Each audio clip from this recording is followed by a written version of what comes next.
December 1941.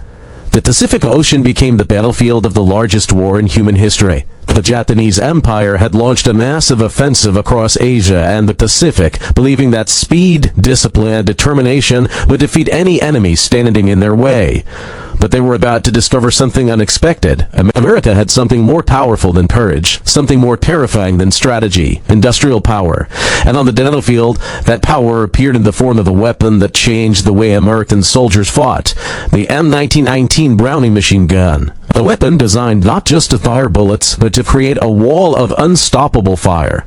Across islands, jungles, beaches, and mountains, American troops used the M1919 to dominate defensive positions and destroy enemy attacks. Meanwhile, Japan relied heavily on another famous weapon, the Type 92 heavy machine gun. It was reliable, it was accurate, and Japanese soldiers respected it. But when these two weapons met in the brutal battles of the Pacific, one thing became clear: the American machine gun was built for a different kind of war. A war where ammunition was everywhere. A war where factories could replace losses. A war where a single machine gun team could stop an entire enemy assault. This is the story as how America's M1919 Browning machine gun challenged Japan's Type 92 and revealed a shocking truth about World War II. Sometimes wars are not won by the weapon that looks perfect. They are won by the weapon that can keep fighting. The birth of American machine gun before the Pacific War, America already understood something important. Modern warfare was changing. The First World War had shown that machine guns could completely transform the battlefield. A small group of soldiers with a machine gun could stop hundreds of advancing troops. American weapons designer John Moses Browning had already created some of the most influential firearms in history. After World War I, America wanted a machine gun that was powerful, reliable, and easier to move than older, water-cooled designs. The answer was the M1919 Browning. The M1919 was an air-cooled 40-caliber machine gun. Unlike older weapons that required large water jackets to prevent overheating, the M1919 used a heavy barrel and airflow. It was designed to support infantry units, vehicles, and defensive positions. The weapon fired the famous Tornillo de Aldes Springfield cartridge and used a belt-fed ammunition system. This gave American troops a major advantage. Instead of constantly stopping to reload small magazines or ammunition strips, the M1919 could continue firing using long ammunition belts. The standard M1919A4 version weighed around 21 pounds and had a firing rate generally between 400 and 600 rounds per minute. It was not the fastest machine gun of World War II, but it was built for something more important: sustained fire. American soldiers quickly learned that the M1919 was not just a weapon. It was a battlefield anchor. When infantry moved forward, the machine gun team provided covering fire. When troops defended a position, the M1919 created a deadly zone that enemy soldiers had to cross. And in the Pacific Islands, where every hill, beach, and jungle path could become a killing ground, that firepower mattered. Japan's Type 92, a different philosophy. Japan's Type 92 heavy machine gun entered service in 1932. It was the standard heavy machine gun of the Imperial Japanese Army during World War II. Designed by Kijiro Mambu, the Type 92 was based on earlier Japanese machine gun designs, influenced by the French Hotchkiss system.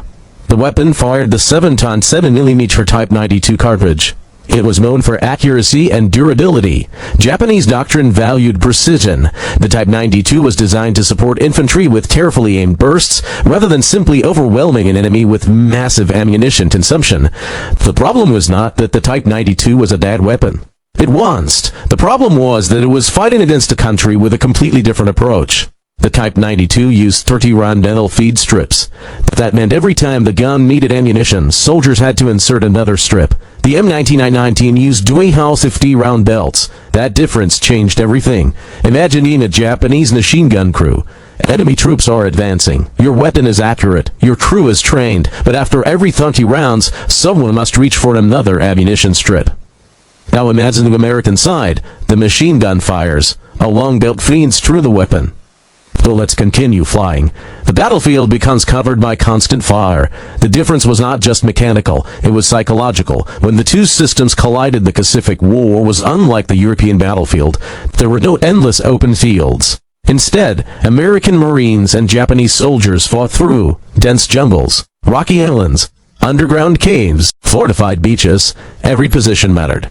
A machine gun placed correctly could decide the entire battle. During battles like Guadalcanal, Saigon, and Okinawa, machine guns became central to defense and attack. Japanese forces often created hidden defensive positions. A Type 92 placed behind cover could be extremely dangerous. Japanese gunners were skilled. They understood terrain. They used camouflage and prepared firing positions.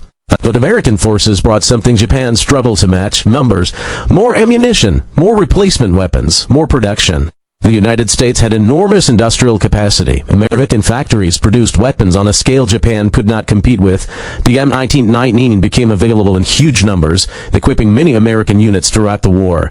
The Type 92 was produced in significant numbers for Japan, but the overall industrial difference between the two nations became increasingly obvious as the war continued. The real battle, firepower versus precision. The comparison between the M1919 and Type 92 is not simply which gun was better. Both weapons had strengths. The Type 92 had accuracy. It had a reputation for being dependable. It was effective when operated by trained crews. But the M1919 represented America's larger battlefield philosophy. America believed in overwhelming firepower. The United States Army and Marines did not need every bullet to be perfect. They needed enough bullets to control the battlefield. A machine gun does not always win by hitting one target. Sometimes it wins by making the enemy afraid to move. The sound of continuous automatic fire could pin enemy soldiers down. It could stop attacks before they reached friendly positions. It could force an enemy commander to change plans. And this is where the M1919 became extremely valuable. It was not just a gun.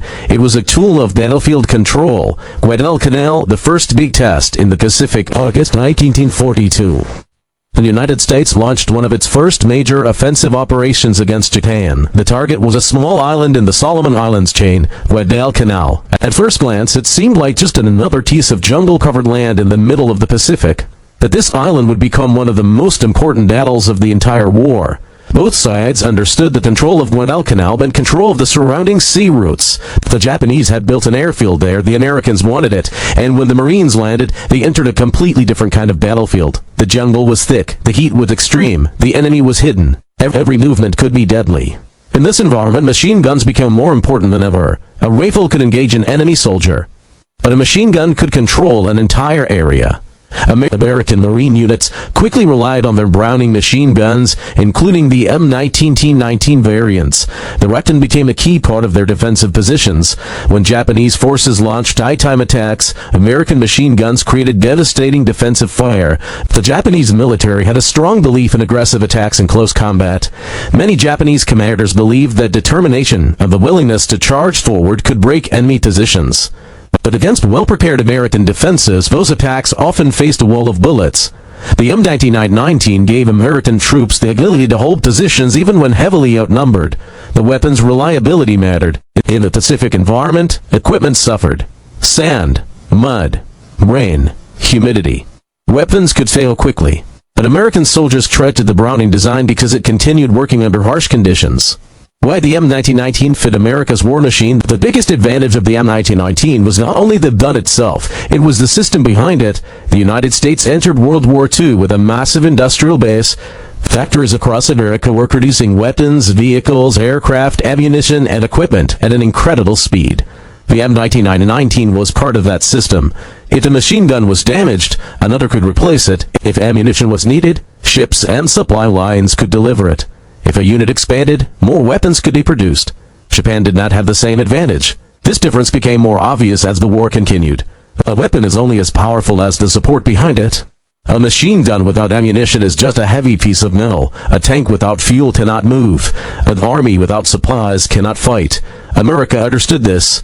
The M1919 was designed to work inside a huge military machine. The Type 92 has strengths and its limits. To understand why Japan struggled, it is important to understand the Type 92. The Type 92 was not a weak weapon. In fact, many soldiers respected it. It was extremely accurate. Japanese machine gun crews were highly trained. Iwo Jima, the island where machine guns ruled, February 1945. The United States attacked Iwo Jima. This small volcanic island became one of the most brutal battles in Marine Corps history.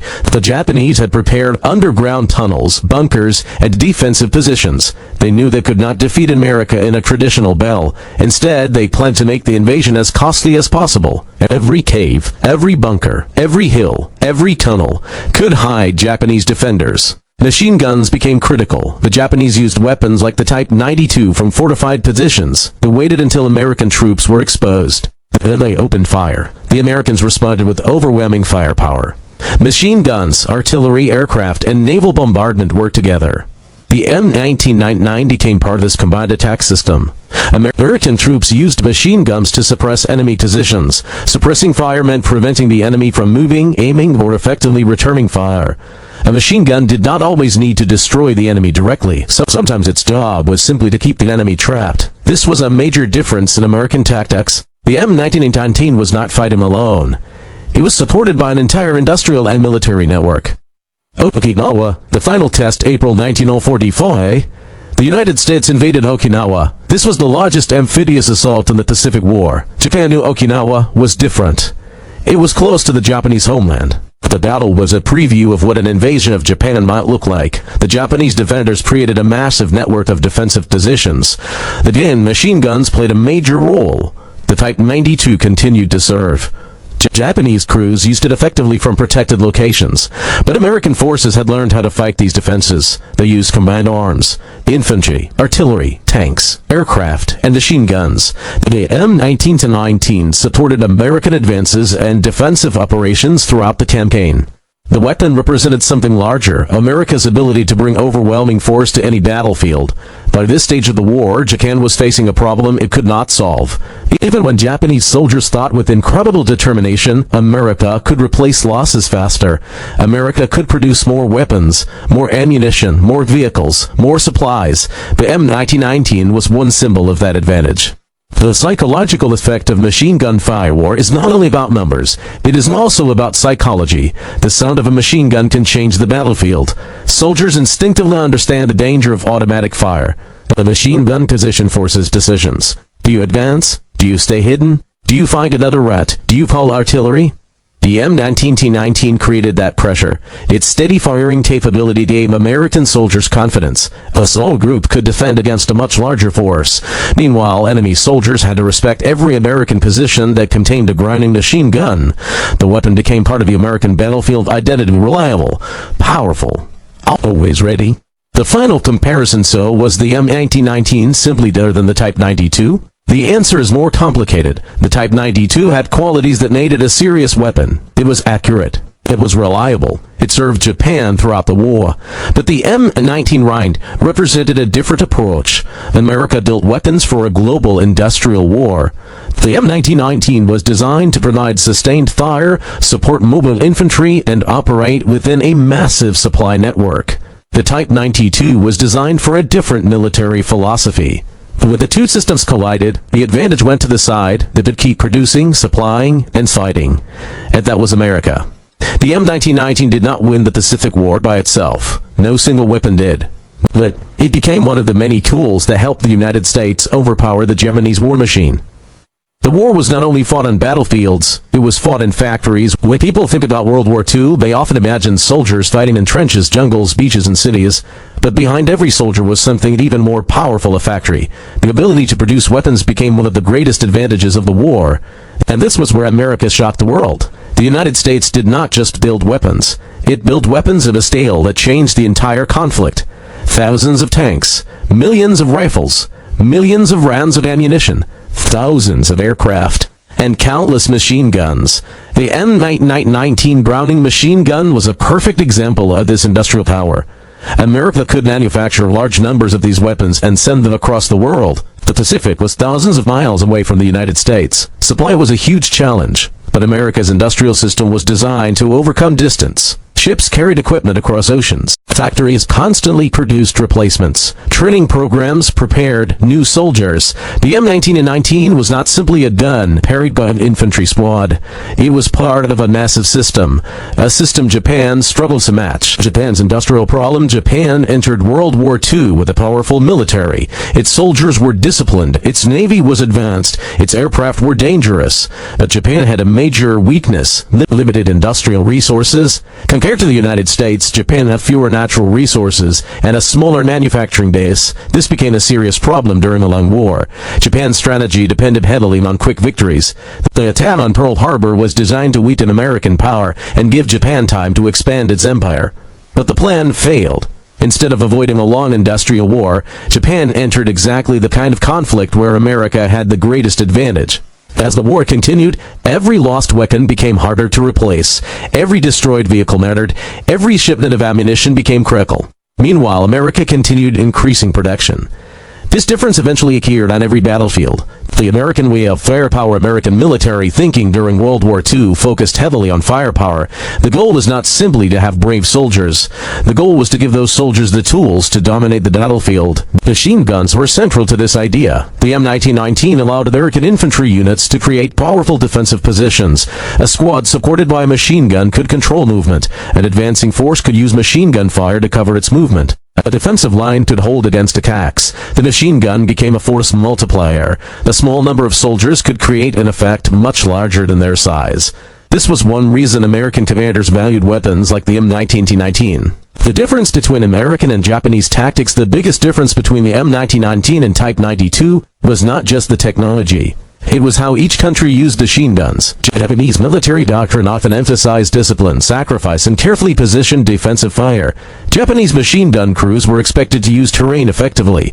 A well-hidden position could create serious problems for attackers. American forces, however, often combined machine guns with movement and overwhelming support. The M1919 was used alongside infantry, mortars, artillery, tanks, aircraft. This created a battlefield where enemy positions were constantly pressured. The machine gun was not isolated. It was part of a larger attack system. America's advantage came from combining many tools together. While American soldiers trusted the Browning design, a weapon can have impressive specifications. But soldiers care about one thing: will it work when their lives depend on it? The Browning design had earned a strong reputation among American troops. The M1919 was not lightweight. It was not a simple weapon. It required training and a dedicated crew. But once properly operated, it was dependable. In the Pacific, reliability was extremely important. The environment was brutal. Weapons faced extreme humidity, salt air, heavy rain, mud, sand, heat. A machine gun failure at the wrong moment could be deadly. The M1919 became trusted because it could continue operating in difficult conditions. That trust mattered. A soldier who believes in his equipment fights differently. The ammunition advantage. One of the biggest differences between the two machine guns was ammunition feeding. The Type 92 used 30-round feed strips. The M1919 used belt-fed ammunition. This created a major practical difference. A machine gun's power depends not only on how fast it fires, it depends on how long it can keep firing.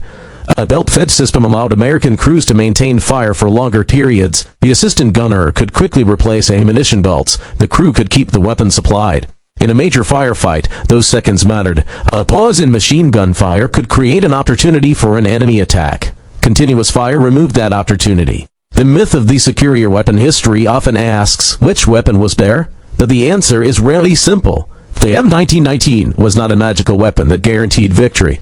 The Type 92 was not useless. Both weapons were products of their nation's military thinking. The real difference was the environment around them. America had more factories, more resources, more ammunition, more transportation, more replacement equipment. Japan had highly trained soldiers, strong defensive tactics, determination. But determination alone could not overcome an industrial giant. The Pacific War became a battle between two systems, and the American system had more capacity. The legacy of the M1919. After World War II, the M1919 continued serving in conflicts around the world. It remained in use during the Korean War and other military operations. Its design influenced future American machine guns. The weapon became part of a long history of Browning firearms that shaped American military power. Today, the M1919 is remembered as one of the important machine guns of the 20th century. Not because it was the fastest, not because it was the most advanced, not because it was reliable, adaptable, and available when America needed it most. The final lesson of the Pacific War, the story of the M1919 and the Type 92, reveals something important about warfare. Battles are not won only by individual weapons. They are won by the ability to support those weapons. The machine gun needs ammunition. Soldiers need supplies. Armies need factories. Factories need resources.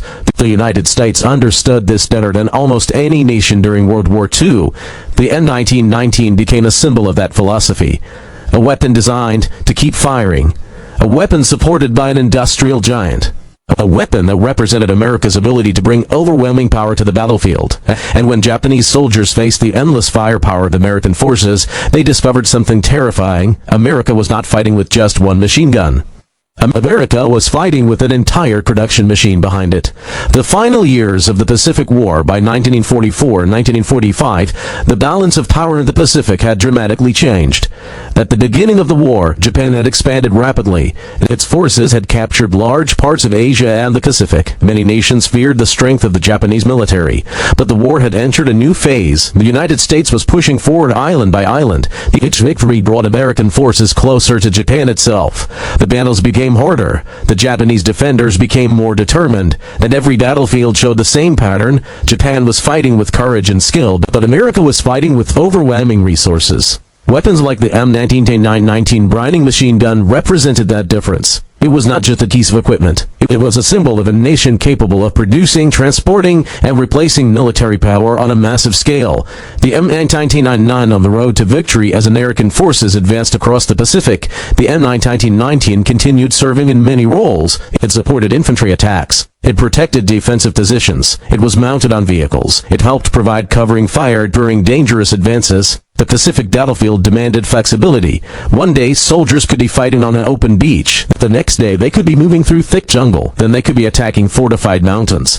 The M1919's ability to adapt made it valuable. American soldiers knew that wherever they went, their machine guns would be there with them. And in war, confidence in equipment matters. A soldier moving into enemy territory needs to trust the weapon beside him. The Japanese response. Fighting against impossible odds, Japanese soldiers did not surrender easily. Throughout the Pacific War, Japanese forces showed extreme determination. From Guadalcanal to Okinawa, they fought from heavily defended positions.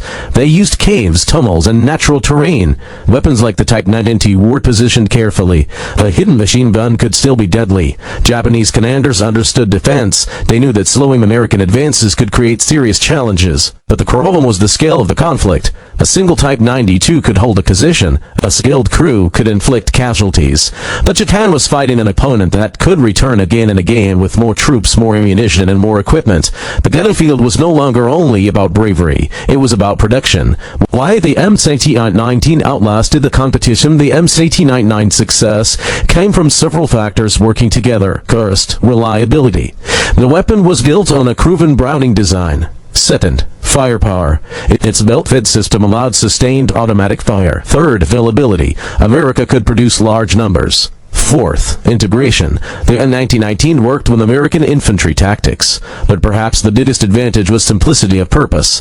The M1919 was not trying to be a futuristic weapon. It was designed to do one job extremely well, provide dependable machine gun fire wherever American troops needed it, and during World War II, that was exactly what soldiers required.